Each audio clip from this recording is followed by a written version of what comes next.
Hello बच्चों, आज हम क्लास 10 के मैथ का पहला चैप्टर रियल नंबर को लेकर आए हैं। रियल नंबर बोले तो वास्तविक संख्या को लेकर आए हैं। अगर आप सीबीएसई में पढ़ते हो, सीबीएसई बोर्ड में पढ़ते हो, चाहे किसी भी स्टेट बोर्ड के स्टूडेंट हो, आपके लिए ये वीडियो बहुत ही इंपॉर्टेंट होने वाला है, बहुत ही महत्वपूर्ण होने वाला है। तो आप बन रहिए मेरे साथ और इस वीडियो को अंत तक देखते रहिए। ठीक, देखिए हम जो क्लास 10 का पहला जो चैप्टर है यानी कि रियल नंबर को जो पढ़ेंगे, तो रियल नंबर आपने क्लास 9 में पढ़ चुके होंगे, क्लास 9 में पढ़ चुके होंगे। फिर भी हम उस टॉपिक को एक बार रिवीजन करा देंगे। इस क्लास 10 में जो टॉपिक हमको मेंशन करना है उसमें रियल नंबर हो जाएगा, यूक्लिड डिवीजन लेमा, फिर यूक्लिड डिवीजन एल्गोरिथम और फंडामेंटल थ्योरम ऑफ अर्थमेटिक। ये 4 मेजर टॉपिक को हम लोग डिस्कस करेंगे।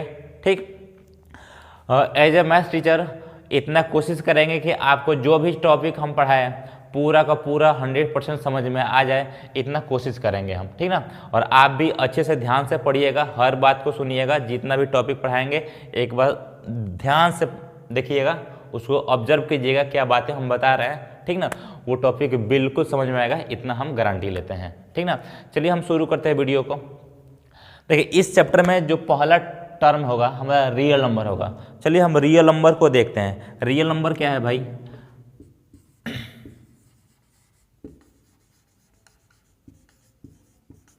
देखिए रियल नंबर क्या होता है, आपको बता दें कि हम जितना सारा नंबर, जिस नंबर को जो रियल लाइफ में जो यूज करते हैं, रियल लाइफ में डे टू डे लाइफ में हम नॉर्मली जो जिस नंबर का यूज करते हैं वो नंबर क्या है? रियल नंबर होता है। ठीक ना, जैसे 1 2 3 आप जो भी काउंट करते हो ना, जो आप आसपास में जो देखते हो नंबर या यूज करते हो, वो नंबर क्या हमारा रियल नंबर है। नाम ही देखो रियल नंबर, रियल जो नंबर होगा रियलिटी में कुछ ना कुछ होगा ना, किस चीज़ को वो रिप्रेजेंट करेगा, किसी चीज़ की संख्या को, किसी की मतलब अमाउंट को वो रिप्रेजेंट करेगा, तो हमारा वो रियल नंबर होगा। ठीक ना, देखते हैं रियल नंबर। देखो रियल नंबर कहा जाएगा ऐसे, तो नंबर के 2 टाइप का नंबर के बेसिकली एक रियल नंबर होता है, एक कॉम्प्लेक्स नंबर। ठीक ना, एक इमेजिनरी नंबर। ठीक ना, तो हमें कॉम्प्लेक्स नंबर और इमेजिनरी नंबर के बारे में डिस्कस नहीं करना है। हम आगे के क्लास में यानी कि क्लास 11th में हम कॉम्प्लेक्स नंबर और इमेजिनरी नंबर को डील करेंगे। ठीक ना, लेकिन हम यहाँ पे रियल नंबर को देखेंगे। ठीक ना, देखिए रियल लाइफ में जो नंबर यूज होती है समझिए कि वो रियल नंबर है। रियल नंबर के 2 टाइप होते हैं। रियल नंबर कितने टाइप होते हैं?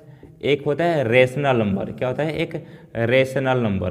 ठीक ना, एक होता है रेशनल नंबर और जो दूसरा होता है वो होता है इरेशनल नंबर। दूसरा क्या हो जाएगा? Irrational number. ठीक ना, इरेशनल नंबर। रेशनल नंबर को हम हिंदी में परिमेय संख्या कहते हैं। कौन संख्या? तो परिमेय संख्या, परिमेय संख्या। ठीक ना, अब देखते हैं भाई परिमेय संख्या क्या होता है। ये परिमेय संख्या आपको याद होगा क्लास 10 में जब पढ़ाया गया होगा तो उसमें जरूर बताया गया होगा कि वह संख्या है जो p/q के रूप में होती है। किस रूप में? p/q के रूप में ना। तो आप लिख सकते हैं क्या कि वह संख्याएं जो p/q के रूप में लिखी जाती है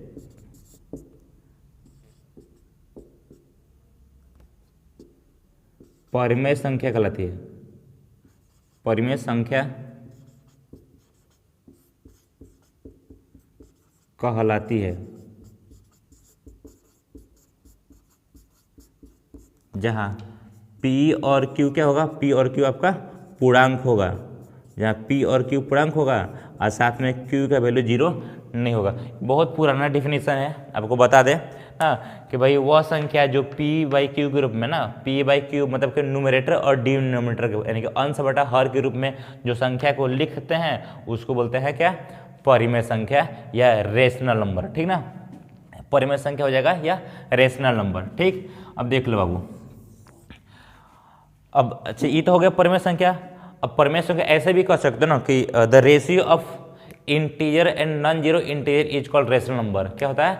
the ratio of integer and non zero integer is called rational number. देखिएगा यहाँ पे आप जब इस नंबर को, इसके नाम को जब देखेंगे तो यहाँ पे देखिएगा तो ये क्या दिख रहा है भाई? रेशियो दिख रहा है ना, रेशियो। रेशनल में अगर हम इसको ढक लें तो आप क्या समझिएगा? रेशियो लिखा है, मतलब हो ना हो किसी न किसी चीज़ का ये रेशियो है। तो किसका रेशियो होता है? तो इंटीजर और non zero integer. Non zero कहने का मतलब नीचे जीरो नहीं होना चाहिए ना, तो इंटीजर और नॉन जीरो इंटीजर के रेशियो को हम लोग रेशनल नंबर बोलते हैं, ठीक ना। रेशनल नंबर का एग्जांपल क्या हो जाएगा? जैसे आप कोई भी संख्या ले लो जो p/q ग्रुप में होगा ना, जैसे आप 1 हो जाएगा ना, 5/3 हो जाएगा, 4/9 हो जाएगा, 7/2 हो जाएगा ना।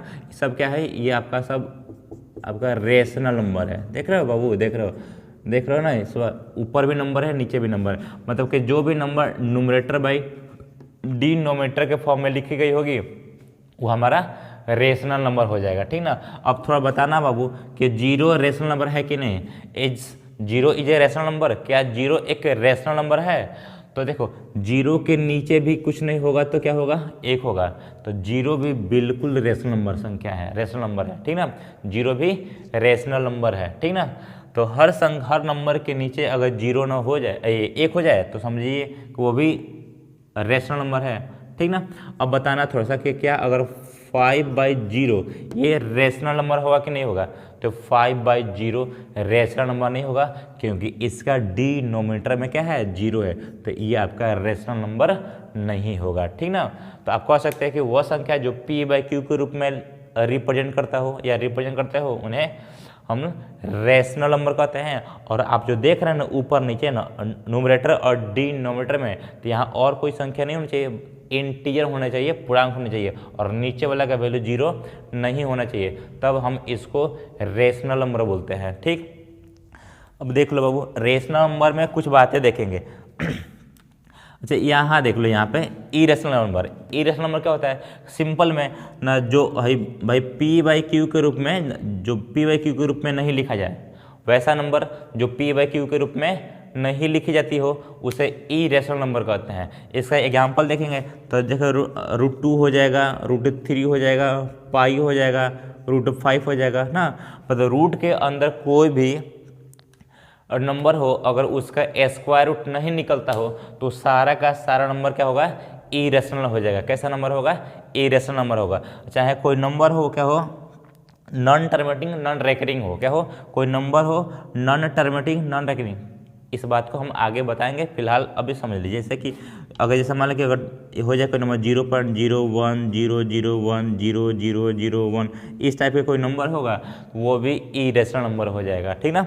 तो इरेशनल, देखिए अगर यहाँ तो जाहिर सी बात है कि रेशनल नंबर थोड़ा सा उसका फैमिली बहुत बड़ा है, हम लोग को बहुत सारे नंबर हम बता सकते हैं इसमें, ठीक ना। ये भी है लेकिन उतना ज़्यादा नहीं है, इसके तो कंपेरिजन में ये हल्का सा थोड़ा सा इसका संख्या कम होती है, ठीक ना। तो आप देख सकते हो भाई, इनको देखो इंटीजर बाई इंटीजर का फॉर्म में नहीं ले सकते हैं, मतलब कि दो इंटीजर के रेशियो के रूप में जिसको नहीं लिख सकते हैं वो समझिए कि इरेशनल नंबर है। मतलब कि वह संख्या है जो परिमेय संख्या नहीं होती है उसे अपरिमेय संख्या कहते हैं। इसको हिंदी में क्या कहते हैं? इसको हिंदी में क्या नाम देंगे? अपरिमेय संख्या। कौन सा नाम देंगे? अपरिमेय संख्या, ठीक ना। अपरिमेय संख्या कहते हैं इसको, ठीक। अब देखते हैं कि रेशनल नंबर में कुछ ऐसे नंबर्स आएंगे जो जानना जरूरी है, उनको देख लेते हैं, ठीक। तो आप देखो बाबू क्या होगा, जैसे आपको नेचुरल नंबर मालूम होगा, नेचुरल नंबर, ठीक ना। याद रहे ये सारा चीज़ें क्लास 9th में पढ़ चुके हैं, क्योंकि आपका क्लास 10 के सिलेबस के अंदर ये सारा चीज़ नहीं है, फिर भी हम उसको रिकॉल करा देते हैं, ठीक ना। नेचुरल नंबर समझते होंगे, नेचुरल नंबर ना, तो भाई वो संख्या है जो 1 से स्टार्ट होती हैं, वो संख्या है जो 1 से स्टार्ट होती हैं ना, उसे हम लोग नेचुरल नंबर कहते हैं। जैसे 1 2 3 4 5 6 7 टू इन्फानाइट, कहाँ तक जाएगा? इन्फानाइट द अनंत तक ना, तो उसको नेचुरल नंबर कहते हैं। इसको हिंदी में क्या कहते हैं? प्राकृत संख्या। कौन संख्या? तो प्राकृत संख्या कहते हैं, प्राकृत संख्या कहते हैं, ठीक ना। याद रखिएगा, प्राकृत संख्या या नेचुरल नंबर कहाँ से शुरू होती है, तो 1 से शुरू होती है और कहाँ तक जाती है, अनंत तक, इनफाइनाइट तक। कोई पूछे कि सबसे छोटी प्राकृतिक संख्या है, सबसे छोटा नेचुरल नंबर क्या होता है, तो सबसे छोटा नेचुरल नंबर 1 होता है, और सबसे बड़ा नेचुरल नंबर क्या होता है, तो आप कहिएगा इनफाइनाइट, मतलब कि वो अनडिफाइंड है, अभी तक कोई बता नहीं सकता है कि सबसे बड़ा नेचुरल नंबर क्या होता है। वो होता है जब अनडिफाइंड है तो मतलब हम लिख सकते हैं इनफाइनाइट इसको, ठीक ना, कुछ नहीं पता है तो ठीक। ऐसे ही आप देख लो अगला जो टर्म होगा वो हमारा होल नंबर हो जाएगा। तो होल नंबर का मतलब होता है क्या, पूर्ण संख्या है। कौन संख्या है, पूर्ण संख्या है, ठीक ना। देखिए पूर्ण संख्या क्या होता है भाई, तो वह नंबर, जब पूर्ण संख्या को हम क्या कहते हैं, W द्वारा डिनोट करते हैं, किसे, W द्वारा। अब देखो जो संख्या क्या होगी, 0 से स्टार्ट होगी, 0 से, मतलब 0 होगा, 1 होगा, 2 3 4 ऐसे बढ़ेगा, तो इसको हम क्या कहते हैं, पूर्ण संख्या कहते हैं, होल नंबर कहते हैं, ठीक ना। बोल सकते हैं कि a number start from 0 is called whole number, मतलब किसी भी नंबर का सेट होगा, अगर वो सेट 0 से स्टार्ट हो, हाँ वो सेट 0 से स्टार्ट होगा तो उसको कहते हैं होल नंबर, ठीक ना। अब देखो नेचुरल नंबर में होल नंबर में क्या अंतर है भाई, तो नेचुरल नंबर में एक एक्स्ट्रा 0 का बढ़ा देंगे तो वो सेट ऑफ नंबर्स क्या बन जाएगा, होल नंबर बन जाएगा, ठीक ना। मतलब इनमें एक ही का अंतर है 0 का, ठीक ना। अगर 0 शामिल कर देंगे सेट के अंदर, मतलब 1 2 3 में अगर शामिल कर देंगे 0 को तो वो होल नंबर बन जाएगा। अगर बिना 0 के है, मतलब 1 से स्टार्ट है, तो हमारा नेचुरल नंबर रहेगा, ठीक ना। चलिए अब देखते हैं अगला बात, इंटीजर। देखो इंटीजर आप समझते हो, इंटीजर, ठीक ना। तो इंटीजर को हम लोग पूर्णांक कहते हैं, क्या कहते हैं इसको, हिंदी में पूर्णांक कहते हैं। और इसको हम लोग I से चाहे Z से, I से Z से डिनोट करते हैं। आप चाहे I से डिनोट करो या Z से, ठीक ना। तो आपका जो I या Z होता है वो क्या हो जाएगा भाई, तो सुनो, उसमें इंटीजर का अंदर 0 भी होता है, 1 2 3 ये सारा नंबर होता है, फिर इसके अंदर -1 भी होता है, -2 भी होता है, -3, और ऐसे ही मतलब और भी संख्या है, पूरा माइनस इनफाइनाइट तक जाता है नंबर, ठीक ना। माइनस इनफाइनाइट से मतलब कि माइनस इनफाइनाइट से लेकर प्लस इनफाइनाइट तक जो नंबर होगा, लेकिन कैसा पूर्ण संख्या होगा, पूर्ण नंबर होंगे ना। मतलब कि प्लस में भी नंबर हो, माइनस में भी नंबर हो, और साथ में 0 हो, उसके सेट को बोलते हैं इंटीजर या पूर्णांक संख्या या पूर्णांक कहते हैं, ठीक ना। देखिए इसमें देखो, इसमें निगेटिव नंबर भी, मतलब आप इसमें तो पॉजिटिव भी वाला है, पॉजिटिव इंटीजर। तो पॉजिटिव इंटीजर जो होगा ना वो हमारा क्या होगा, आपका 1 2 3 ये हो जाएगा। और जो नेगेटिव इंटीजर होगा, नेगेटिव इंटीजर उसमें हो जाएगा -1 -2 -3, ठीक ना, एंड सो ऑन। और देखो और 0 है ना, 0 याद रहे, 0 एकमात्र इंटीजर है, 0 एकमात्र इंटीजर है जो न तो नेगेटिव होता है और न ही पॉजिटिव, मतलब समझिए कि वो न्यूट्रल होता है, कहीं कहीं रहता है, ना इधर रहता है ना उधर रहता है ना। 0 पूरा समझिए कि मीडिएटर है, ना किसी के भाई नेगेटिव की तरफ जाता है, ना ही पॉजिटिव की तरफ। तो बोल सकते हैं 0 is only A number which is neither negative nor positive. 0 एकमात्र संख्या है जो ना तो नेगेटिव होती है और ना ही पॉजिटिव, ठीक ना, वो मीडिएटर काम करता है, ठीक ना। तो आप लिख सकते हो क्या, 0 है ना, 0 is neither negative nor positive. 0 ना तो नेगेटिव होती है और ना ही पॉजिटिव होती है, ठीक। एक बार इस को एक बार नोट कर लीजिए, हम आगे बताते हैं, आगे क्या क्या टर्म है उसको यूज बताते हैं आपको, ठीक ना। देखिए बाबू इसमें और हमें क्या क्या पढ़ना है,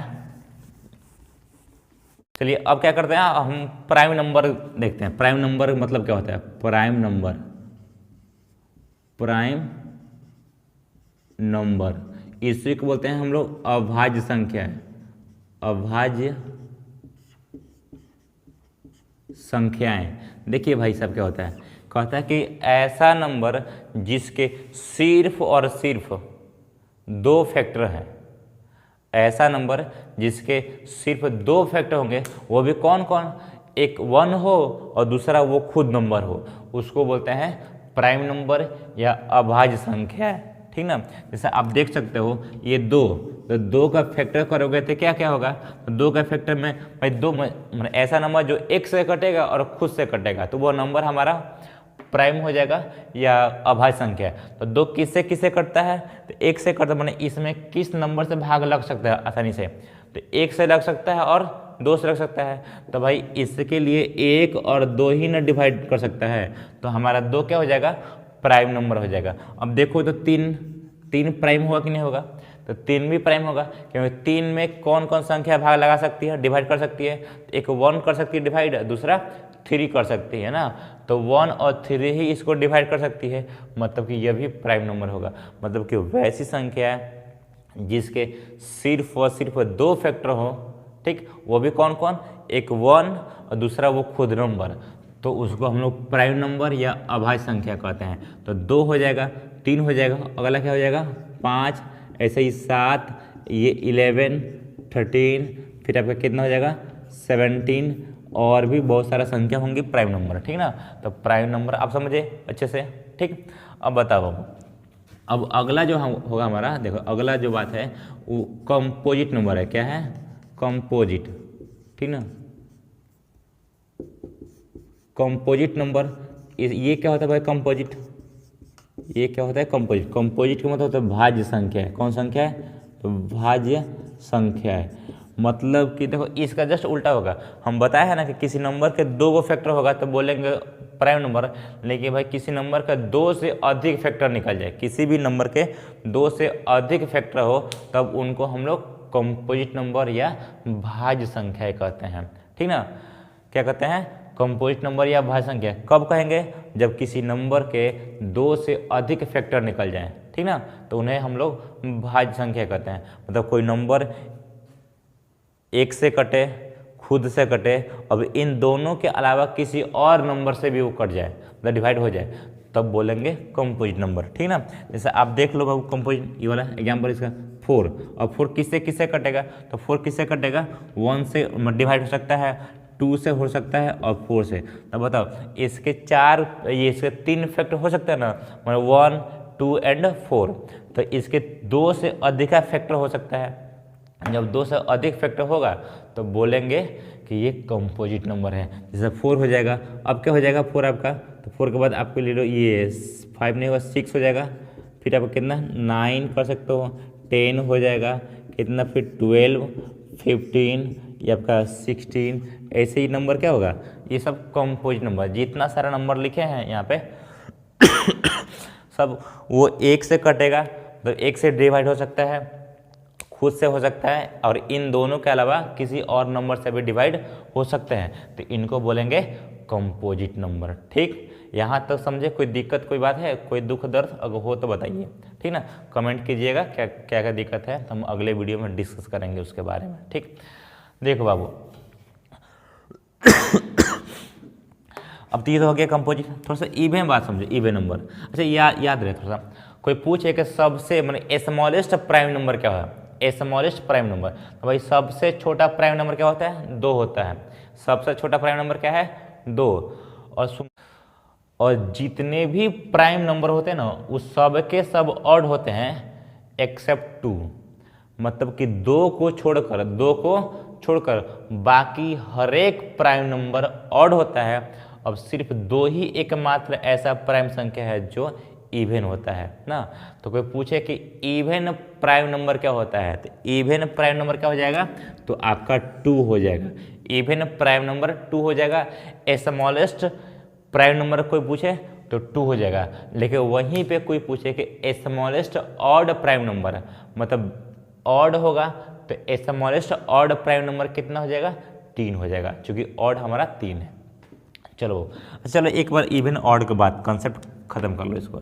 इवन क्या होता है, इवन का मतलब सम संख्या, इवन नंबर मतलब सम संख्या कह सकते हो, ठीक ना, सम संख्या है। अब देख लो सर जी क्या होता है, कहता है कि वैसा नंबर जो 2 से पूरी कट जाती हो, वैसा नंबर जो 2 से डिविजिबल हो उसको बोलते हैं इवन नंबर। 2 से कटेगा ना, 2 का फैक्टर हो जाएगा, 2 से कटेगा तो हम लोग बोल देंगे इवन नंबर। जैसे 2 से कटता है, बिल्कुल कटता है। 4 2 से कटता है, बिल्कुल कटता है। 6 कटता है कि नहीं, एकदम कटता है। 6 हो जाएगा 8, फिर आपका 10, ये हो जाएगा 12, ये 14, ये कटेगा आराम से, ठीक ना। तो ये जो 2 से देखो जितना सारा नंबर लिखे हैं भाई 2 4 6 8 10 12 14 16 18, ये सब क्या है, इवन नंबर है। क्यों है, तो वो संख्याएं जो 2 से कटती हैं इवन नंबर कहलाती है, ठीक ना। याद रहे आपका 0 है ना, 0 भी इवन नंबर है। क्या है, 0 भी इवन नंबर है। तो आप 0 को भी लिख सकते हैं कि 0 इज ए इवन नंबर, क्योंकि 0 में जब 2 से भाग कीजिएगा ना, डिवाइड कीजिएगा तो वो भी कट जाएगा, 0 ही आएगा। लेकिन 0 भी इवन नंबर के सेट के अंदर आता है, ठीक ना।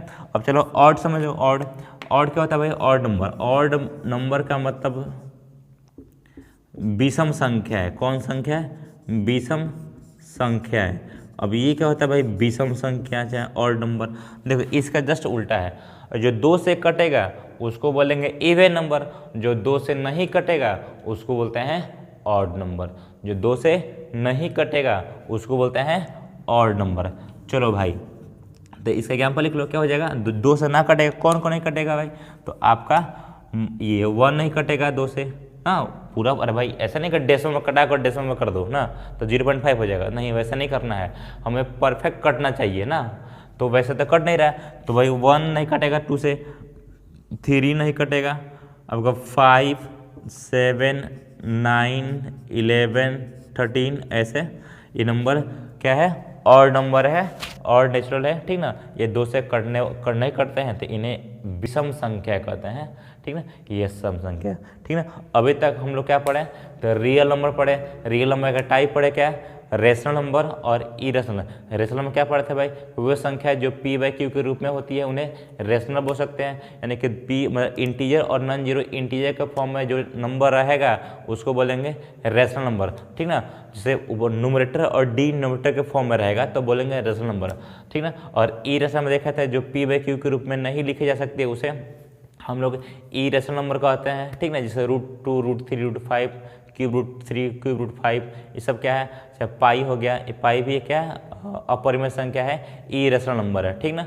उसके बाद हम लोग रेशनल नंबर में ही कुछ अलग प्रॉपर्टीज देखे ना, मतलब अलग टाइप का नंबर देखे। जैसे नेचुरल नंबर स्टार्टिंग फ्रॉम 1 होता था, होल नंबर क्या स्टार्टिंग फ्रॉम 0, ठीक ना। और इंटीजर में हम क्या देखाते हैं भाई, कोई नंबर नेगेटिव में भी हो और पॉजिटिव में होगा और साथ में 0 भी होगा, उन्हें बोलेंगे हम लोग इंटीजर, ठीक ना। देखे थे नेगेटिव इंटीजर हमारा -1 -2 -3 हो जाएगा, पॉजिटिव इंटीजर ग्रुप में 1 2 3 4 ऐसे 1 हो जाएगा।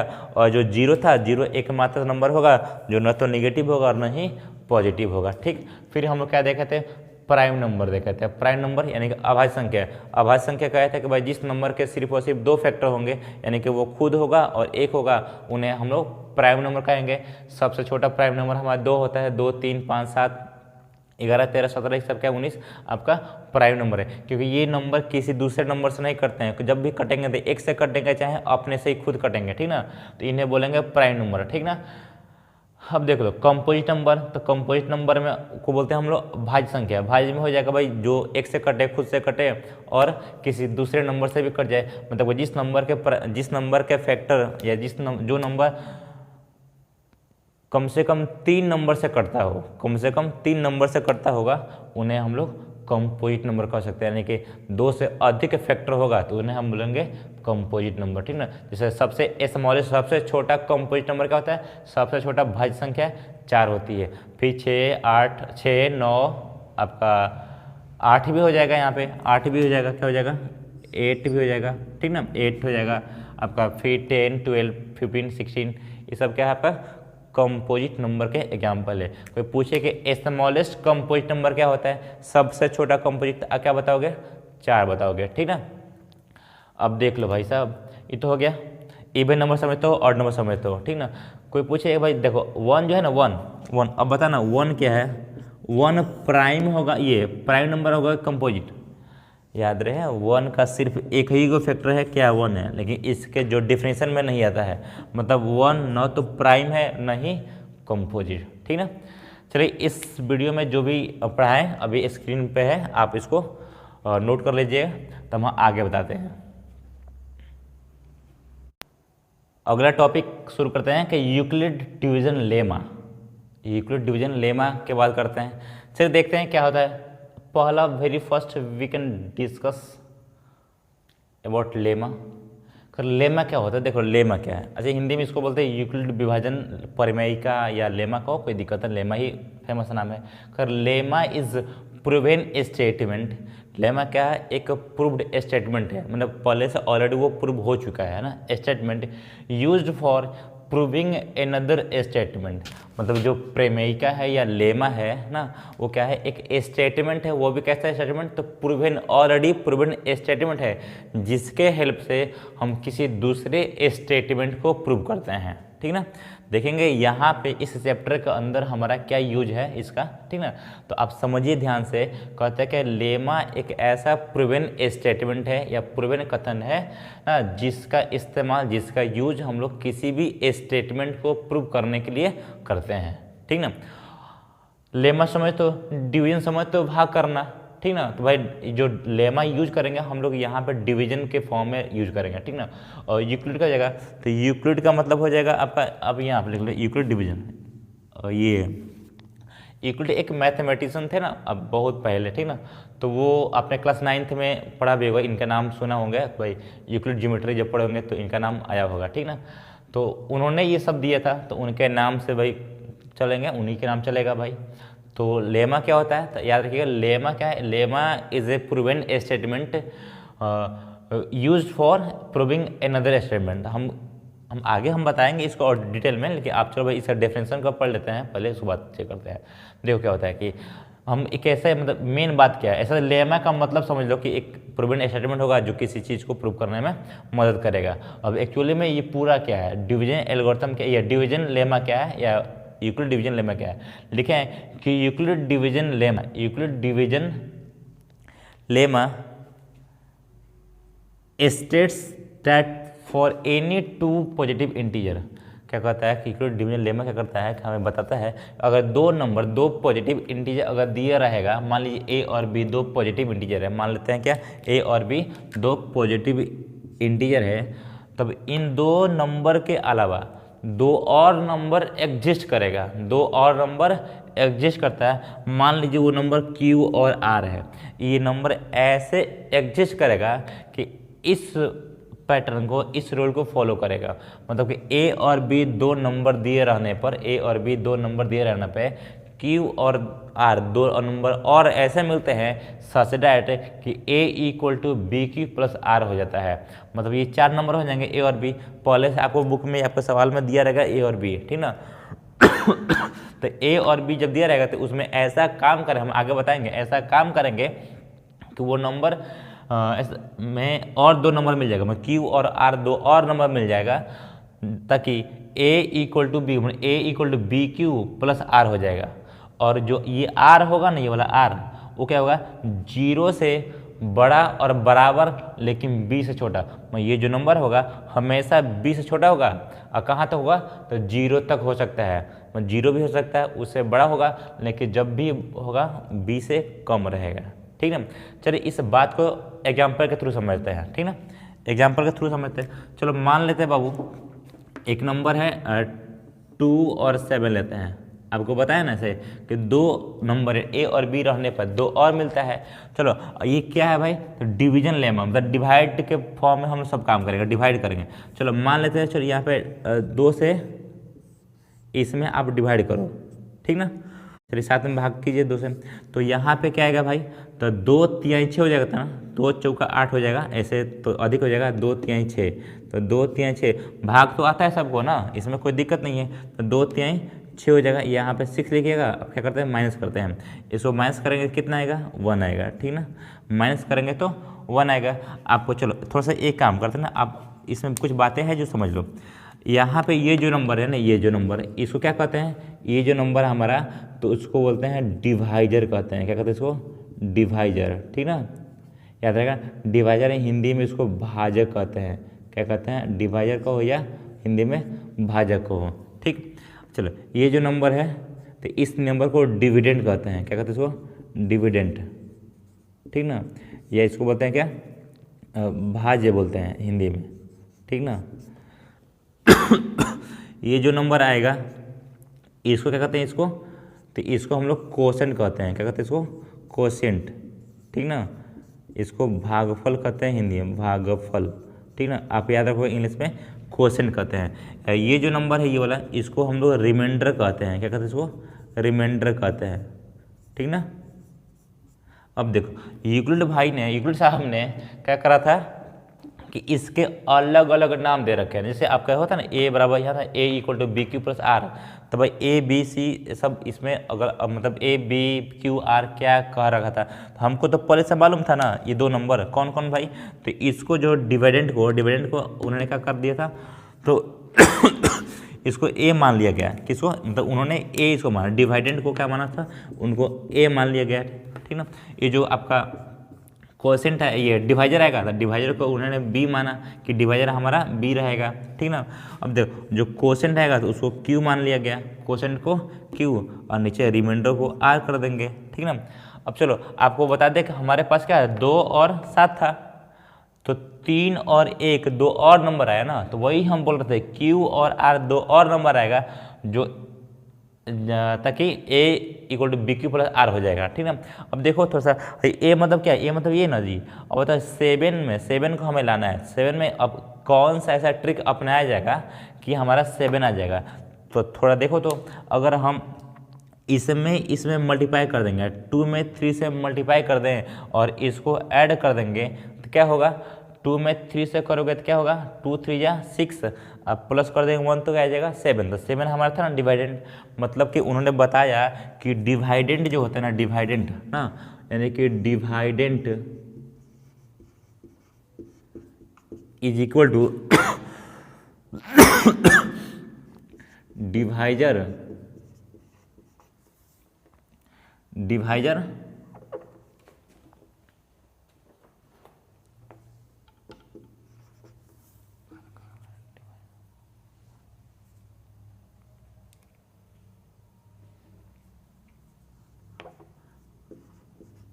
डिवाइडेंट इक्वल टू डिवाइजर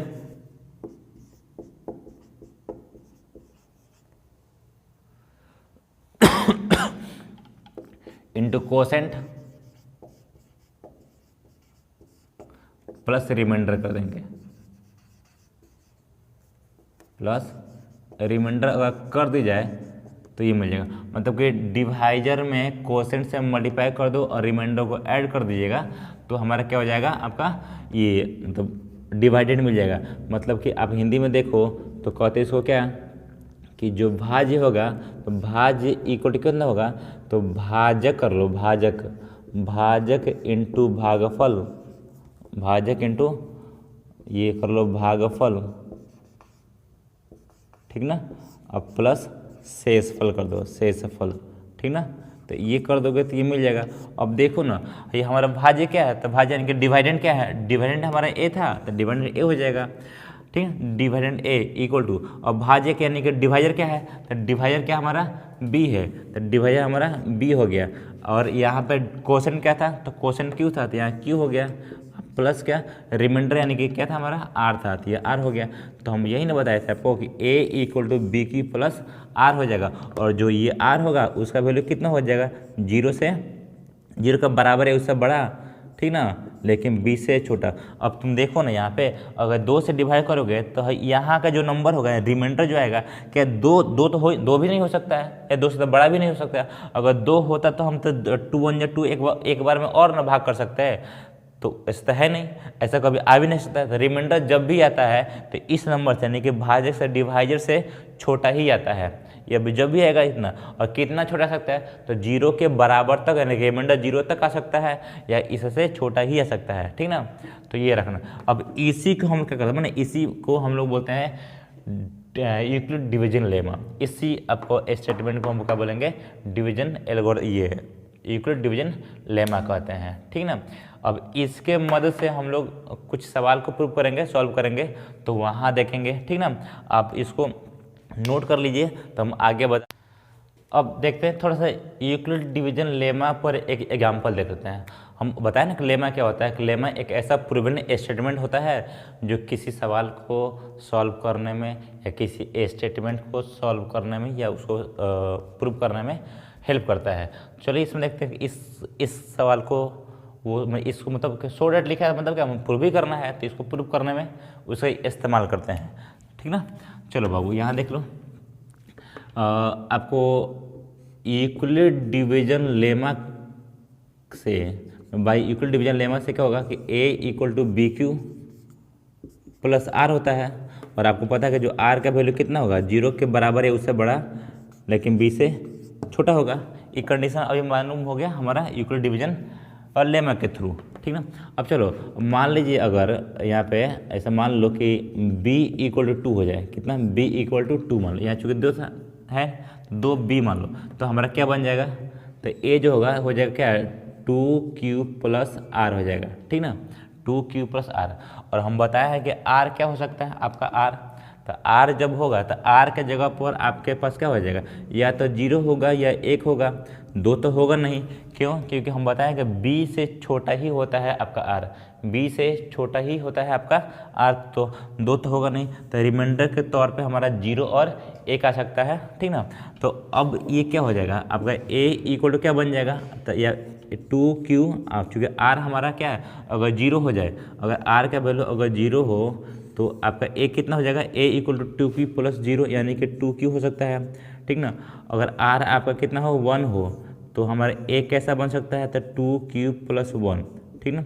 और सवाल में क्या बोला था कि so that every positive integer is a form 2q + 1 where q is an integer, मतलब हर एक जितने भी ऑड इंटीजर होता है वो 2q + 1 के रूप में होता है, आप उसको प्रूव कीजिए। तो आप यहाँ देखो ना, अच्छा ये देखो a जो होता है ना, a यहाँ पे दिखा रहेगा 2q के रूप में होगा, 2q के फॉर्म में होगा, और यहाँ देखा a जो होगा 2q + 1 के फॉर्म में होगा। अब देख लो ना यहाँ पे, अब देखो ये तो आपका ऑड है नहीं, क्योंकि हमारा a क्या था, मतलब ऐसे बोला था कि कोई ऑड नंबर ना, ऑड नंबर ऐसे ऑड नंबर क्या होगा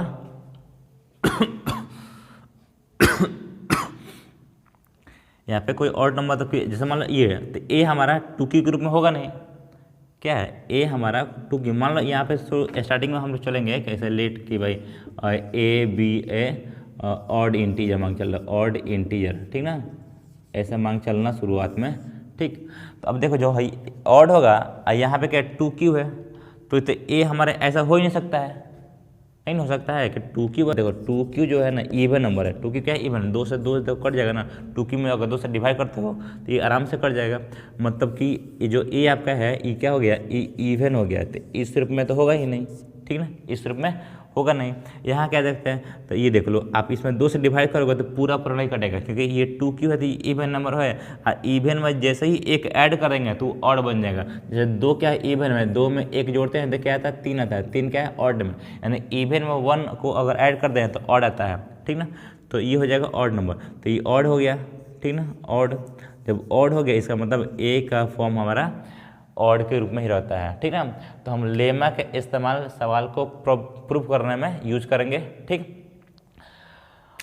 इसको नोट कर लीजिए, हम आगे बताते हैं यूक्लिड डिवीजन एल्गोरिथम, ठीक।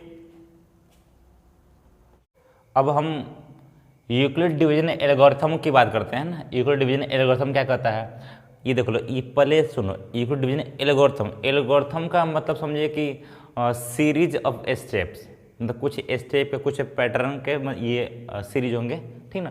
कहता क्या कि an algorithm is a series of well defined steps, algorithm का मतलब स्टेप समझना कि an algorithm is a series of well defined steps which gives procedure for solving A special type of problem. मतलब कि ये एल्गोरिथम क्या होता है कि वो किसी भी चीज़ को करने के एक स्टेप होती है। जैसे मान लो आपको सब्जी बनाना है, तो सब्जी बनाना है तो कुछ तो स्टेप को फॉलो करोगे ना। पहले क्या करोगे, आप गैस चूल्हा पे क्या कर दोगे, आप कढ़ाई रखोगे, फिर उसमें तेल, मिर्च, लहसुन जो भी अदरक वगैरह डालना होगा डालोगे, ठीक ना। फिर जो आप सब्जी काटोगे ना उसको डालोगे, फिर चलाओगे उसको ना। तो ये एक एक स्टेप को फॉलो करते रहिएगा, तो थोड़ी देर में क्या हो जाएगा, आपका जो मेन सब्जी बनाने का जो काम होता है वो कंप्लीट होगा।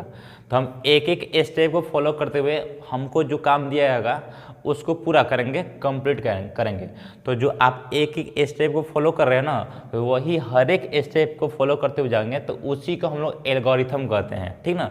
एक एक स्टेप को फॉलो करना ही हमारा एल्गोरिथम कहता है। मैंने समझिए कि एल्गोरिथम का मतलब स्टेप बाई स्टेप किसी को फॉलो करना है, या स्टेप समझो, ठीक ना। तो ऐसे ही हमें 2 नंबर दिएंगे, उनका एचसीएफ निकालना होगा। तो एचसीएफ निकालेंगे तो एक एक स्टेप काम करेंगे, ठीक ना। तो एक एक स्टेप जब काम करेंगे तो वही हमारा हर स्टेप ही एल्गोरिथम कहलाता है, ठीक ना। तो यहाँ देख लो भाई, तो एक्चुअली में ये जो एल्गोरिथम होता है ना, जैसे मान लो आपको 2 नंबर दिया रहेगा, तो उसमें अब जैसे हम अभी आपको बताए थे क्या, यूक्लिड डिवीजन लेमा। तो हम लेमा का या समझिए कि लेमा ये जो एल्गोरिथम है ना, यूक्लिड डिवीजन एल्गोरिथम है, वो हमारा यूक्लिड डिवीजन लेमा पर बेस्ड है, ठीक ना। यूक्लिड डिवीजन लेमा पर ही आधारित है। उसी के सहारे से हम क्या करते हैं ना, उसी के सहारे से हम लोग ये 2 नंबर का एचसीएफ निकालते हैं, ठीक ना। याद रहे कि ये यूक्लिड डिवीजन एल्गोरिथम किस पर बेस्ड है, तो यूक्लिड डिवीजन लेमा पर बेस्ड है, ठीक ना, मतलब उस पर आधारित है, जिसकी सहायता से हम लोग 2 नंबर का एचसीएफ निकालते हैं, ठीक ना। नीचे यहाँ नोट में क्या लिखे हैं कि Euclid division algorithm is a technique. एक यूक्लिड डिवीजन एल्गोरिथम क्या है, एक तरह देखो, हम एल्गोरिथम का मीनिंग ये हुआ कि स्टेप होता है, वही ये क्या सीरीज ऑफ स्टेप है, ठीक ना। किसी भी सवाल को सॉल्व करेंगे, जैसे मान कोई सवाल हुआ, एक स्टेप 2 स्टेप ऐसे सॉल्व करते हैं ना, भाई स्टेप बाई स्टेप। तो ऐसा नहीं कि डायरेक्ट हमारा आंसर आता है, स्टेप बाई स्टेप करते हैं, ठीक ना, कुछ रूल को फॉलो करते हैं। तो वही जो स्टेप बाई स्टेप फॉलो करेगा, अंतिम में जो हमारे अंतिम में जो रिजल्ट आएगा, ठीक ना, तो तो हर एक स्टेप जो होगा हमारा एल्गोरिथम कहलाएगा। और यहाँ पे एल्गोरिथम का यूज क्या करना है, तो करिए Euclid division algorithm is a technique of finding the HCF of 2 positive numbers. यहाँ पर जो हम एल्गोरिथम का यूज करेंगे तो क्या करेंगे भाई, तो 2 पॉजिटिव नंबर के एचसीएफ को फाइंड करने का एक तकनीक है, टेक्निक है, और कुछ नहीं है, ठीक ना। मतलब कि यूक्लिड डिवीजन एल्गोरिथम क्या है, 2 नंबर दिया गया है, उसका एचसीएफ निकालने का एक तरीका है, टेक्निक है, विधि है, मेथड है, ठीक ना। तो हम लोग उसका इस्तेमाल करके हम लोग 2 नंबर का एचसीएफ निकालेंगे, ठीक ना। चलिए एचसीएफ क्या होता है वो देखते हैं। एचसीएफ थोड़ा देख लेते हैं, बहुत आपने बनाए होंगे एचसीएफ वगैरह, ठीक ना। चलिए एचसीएफ क्या होता है, एचसीएफ मतलब क्या होता है कि हाईएस्ट, क्या है इसका, highest common factor, highest common factor. मतलब 2 नंबर, जैसे मान लो अगर आपको ये सपोज 2 नंबर दिए गए, 8 कर लो, ये 12 कर लो, 8 और 12, 8 और 12 हो गया, ठीक ना। चलो एक देखते हैं, जैसे आपने ये देखो, अगर देखेंगे अगर 2 के क्या क्या फैक्टर हो सकता है, ठीक ना, ये सॉरी 4 के 8 के, तो 8 का क्या क्या फैक्टर हो सकता है, तो 8 का फैक्टर हमारा 1 हो सकता है, क्या 2 हो सकता है, और क्या 4 हो सकता है, और 6 नहीं होगा, 8 हो सकता है, यही नहीं होगा भाई। 8 का फैक्टर में हमारा क्या होगा, 1 हो जाएगा, 2 हो जाएगा, 4 हो जाएगा, और 8 हो जाएगा।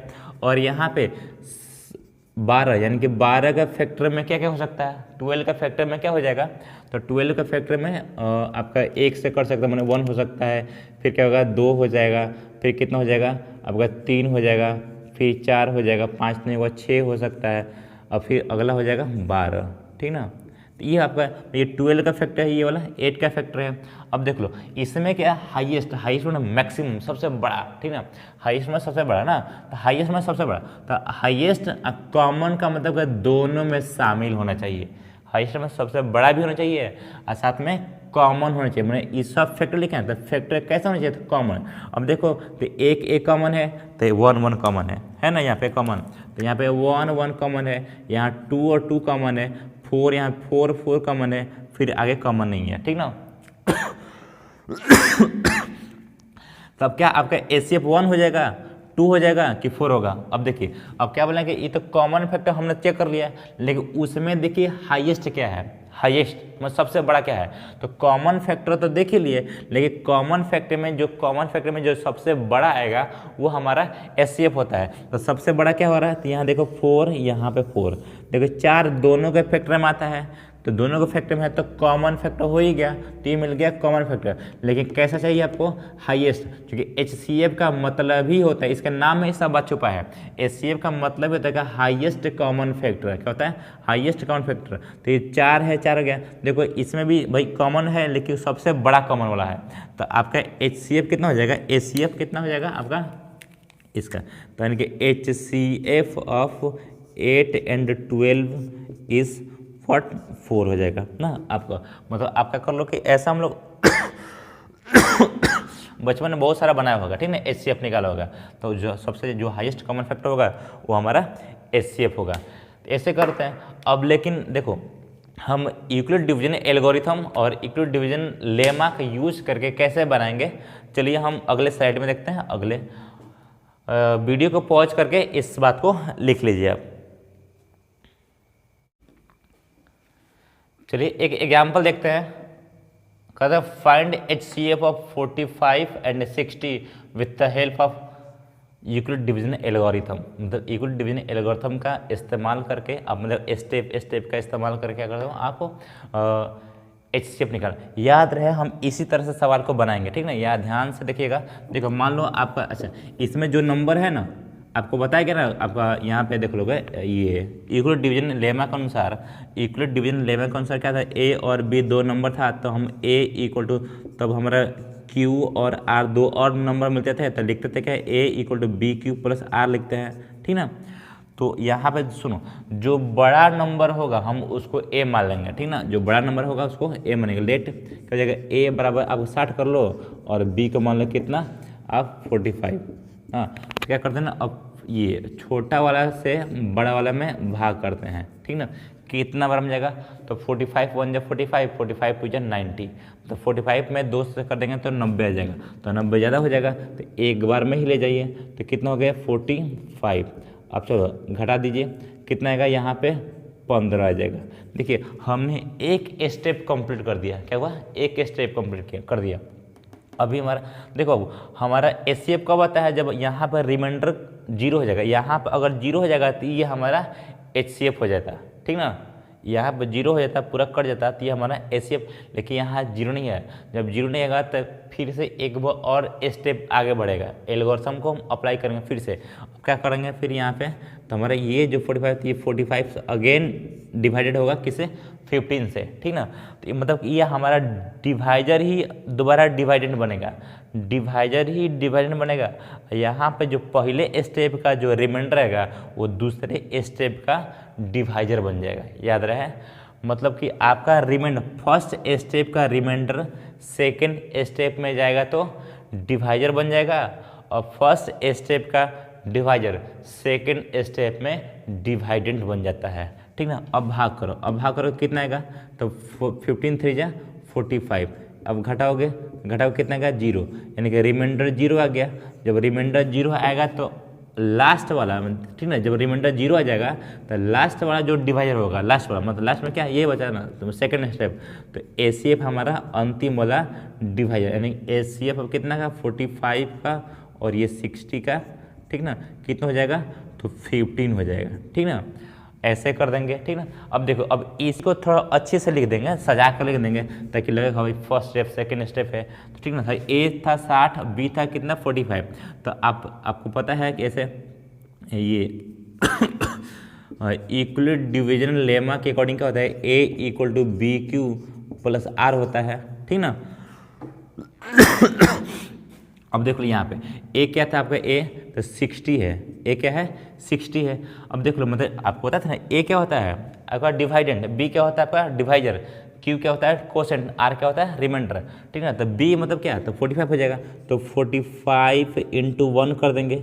याद रहे मैं 60 इक्वल टू, याद रहे नियम, 60 इक्वल टू कितना 45 में 1 से मल्टीप्लाई कर देंगे और ये 15 जोड़ देंगे तो हो जाएगा 15 ऐसे, ठीक ना। ये हमारा क्या हुआ, स्टेप 1 हुआ, क्या हुआ, ये स्टेप 1 हो गया, ठीक ना। अब देख लो स्टेप 1 में क्या R हमारा 0 आता है, R 0 नहीं आता है, तो रिमाइंडर क्या है, रिमाइंडर हमारा 15 आ गया, देखो रिमाइंडर 15 आ गया, तो रिमाइंडर 0 नहीं आता है।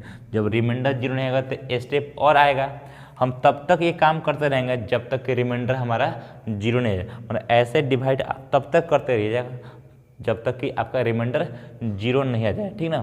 तो ये आपका कितना हो गया, रिमाइंडर जीरो नहीं है। जब जीरो नहीं आएगा तो स्टेप सेकंड आएगा, स्टेप सेकंड। अब स्टेप सेकंड में क्या होगा, देखो इस स्टेप सेकंड में क्या हुआ था कि हमारा जो यहाँ पे जो डिवाइजर था वो क्या बन गया, डिवाइडेंड। मतलब ये जो डिवाइजर होगा, ये जो डिवाइजर होगा वो क्या बन जाएगा, सेकंड स्टेप में आकर डिवाइडेंड बन जाएगा। और जो रिमाइंडर था वो रिमाइंडर क्या बन गया था, रिमाइंडर आपका डिवाइजर बन गया था। ये डिवाइजर हो जाएगा। और कितना क्वेश्चन होता है ना क्या, ए इक्वल बी क्यू, तो क्यू मैंने क्या क्वेश्चन ना, तो क्वेश्चन कितना 3 बार में गया, तो 3 बार कर देंगे तो 15 से 45 है। रिमाइंडर कितना आया था, जीरो। अब देख लो रिमाइंडर कितना गया, जीरो आया ना। रिमाइंडर जीरो आ गया तो आगे की जो प्रक्रिया हुई उसको खत्म कर देंगे। आगे की प्रक्रिया अब स्टेप हमारा रुक जाएगा, बस सेकेंड स्टेप तक ही जाएगा। अब लिख देंगे आराम से, देयरफॉर HCF अब कितना का, तो 45 और 60 का, 45 और 60 का HCF कितना आएगा हमारा, तो ये होगा अंतिम में। देखो अंतिम में जिससे कटता है, अंतिम वाला जो डिवाइजर होगा वही हमारा HCF हो जाएगा। अंतिम और डिवाइजर कितना है, तो 15, ये हमारा आंसर हो जाएगा, ठीक ना। चलिए एक और एग्जाम्पल देखते हैं। फिर मान लो भाई HCF आपको निकालना है, ठीक ना। तो HCF सपोज HCF आपसे पूछा कि मान लो ये हो गया 125 मान लो, यहाँ पे 30 कर लो, ठीक ना। 125 30 ना करो, कम से कम 125 और सपोज यहाँ पे 80 कर दें, 80, ठीक ना। अगर 125 और 80 का HCF निकालना होगा किसका भाई, तो यूक्लिड डिवीजन एल्गोरिथम का इस्तेमाल करके क्या होगा, ठीक ना। तो आप क्या मानोगे, ए हमारा ए क्या होगा, तो ए दोनों नंबर में जो बड़ा नंबर होगा उसको आप ए मानिएगा, ठीक ना। और जो छोटा नंबर होगा उसको बी मानिएगा, ठीक ना। अब ए और बी रहने पर यूक्लिड डिवीजन लेमा के अकॉर्डिंग दो और नंबर मिलेगा, उसे क्या बोलते हैं, क्यू और आर। तो कैसे मिलेगा भाई, तो अब डिवाइड कर लेते हैं ना, ठीक ना। तो डिवाइड कैसे करो, चलो एक डिवाइड करते हैं यहाँ पे। तो 80 से किस में करोगे डिवाइड, हमारा 125 में कितना आएगा, तो 80 1 या 80 दो बार में करोगे तो अधिक हो जाएगा, तो 80 1 या 80। अब इसको क्या करते हैं, माइनस करते हैं, ठीक ना। अब क्या हो जाएगा भाई, 5 में से यहाँ 0 गया तो हो जाएगा 5, यहाँ पे 12 में से 8 गया तो हो जाएगा कितना, 4 बचेगा। तो हमारा स्टेप देखो, स्टेप मतलब कि यहाँ पे लिख सकते क्या, यूजिंग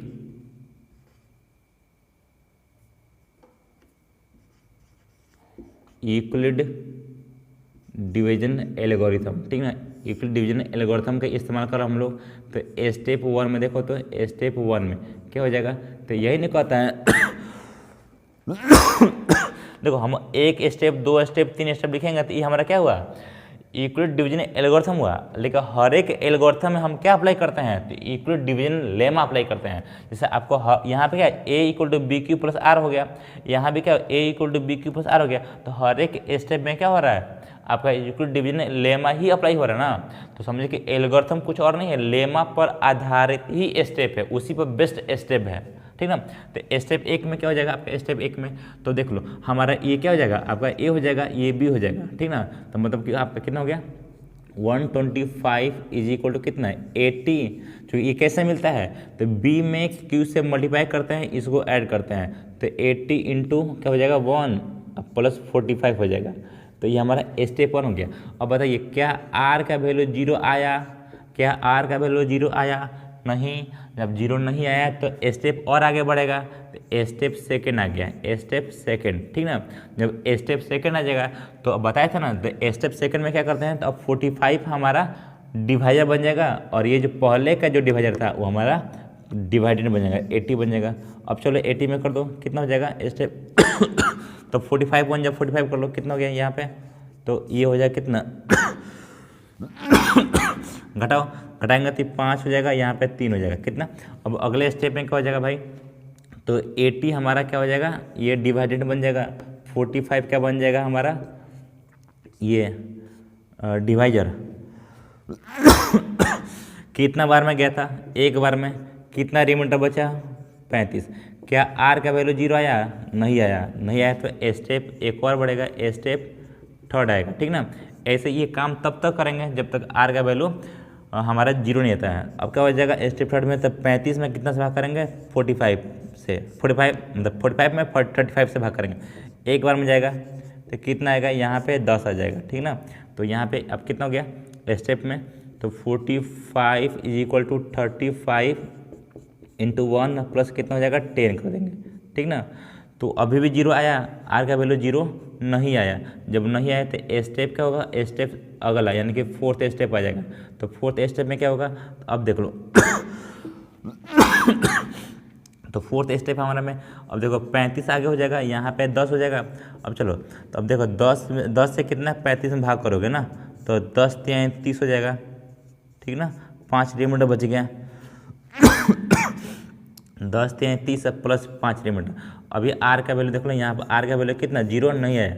जब जीरो नहीं आया तो हमारा क्या होगा आपका और स्टेप आगे जाएगा, यानी कि स्टेप फिफ्थ हो जाएगा। और फिफ्थ में क्या होगा, 10 हमारा डिवाइडेड बनेगा, 5 डिवाइडर बन जाएगा। अब चलो, अब देखो यहाँ पे 10 में तो 5 टू जा 10, ये 10 हो जाएगा, कट गया पूरा, यानी कि जीरो रिमाइंडर आ गया तो 5 टू 10 प्लस जीरो। अब देखो तो रिमाइंडर जीरो आया कि नहीं, तो जब रिमाइंडर जीरो आ जाएगा देयरफॉर HCF, HCF किसका जी, तो HCF किसका था, 125 और 80 का HCF कितना गया, तो लास्ट में जिससे कटेगा, किससे कटा था, तो 5 से कटा था, तो 5 से कटेगा तो हमारा वो हमारा HCF हो जाएगा। इस प्रकार ये आंसर हो गया, ठीक ना। अंतिम वाला डिवाइजर हमारा HCF कहलाता है। तो हम सवाल में ऐसे ही बनाएंगे, ठीक। अगले वीडियो में एक और टॉपिक बच रहा है, फंडामेंटल थ्योरम ऑफ अर्थमेटिक। तो अगले वीडियो में उसको चर्चा करेंगे, फिर उस पर सवाल बनेगा। अभी आपका एक्सरसाइज, अगर हम NCERT बुक की बात करें तो इतना आपका एक्सरसाइज 1.1 को सॉल्व करने के लिए एनफ है, ठीक ना। हम इसका इस्तेमाल करके हम लोग एक्सरसाइज 1.1 को सॉल्व करेंगे। फिर उसके जो आगे वीडियो आएगा उसमें हम फंडामेंटल थ्योरम ऑफ अर्थमेटिक को समझाएंगे, फिर उस पर सवाल करेंगे, ठीक ना। घर में रहिए, अभी कोरोना का टाइम चल रहा है, तो घर में रहिए, स्टडी करते रहिए, ठीक ना। तब तक के लिए जय हिंद, वंदे मातरम।